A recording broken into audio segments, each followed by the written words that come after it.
nyingi hapo nyuma walikuwa wamebase sana kwenye 4-1-4-1 muundo ambao unacheza na kiungo mmoja mkabaji, na hapa mara nyingi alikuwa anatumika Kagoma kama single pivot. Maana yake unakuwa na wachezaji watano kwenye eneo la kushambulia, pia ukiongeza mapana ya uwanja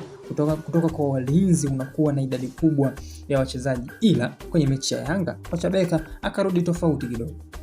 Kante na Kagoma ndio walikuwa na jukumu la kuilinda au kukilinda kile kiungo cha Simba, na ukishaona aina hii ya kikosi maana yake ni kwamba utakuwa na uhuru mkubwa sana kwa walinzi wa pembeni kushambulia muda wote, kwa sababu tayari kwenye kiungo kuna wachezaji wawili, na ukishaona umecheza kwenye double pivot maana yake rest defense au muundo wa timu ya Simba ikiwa inashambulia, maana yake wanakuwa na mabeki wawili ambao ni mabeki katikati, lakini pia wanakuwa na viungo wawili kama ambavyo nilielezea pia kwenye video ambayo ilipita. Muundo huu maana yake unaweza kukabiliana na Yanga ambao kwa bahati mbaya walikuwa wameacha mchezaji mmoja mbele ambaye ni Depu, ambaye mara kadhaa alitaka kupambana na wachezaji 3 hadi 4 wa Simba, na ndio maana ilikuwa rahisi sana kwa Simba kuzuia counter attack za Dar es Salaam Africans.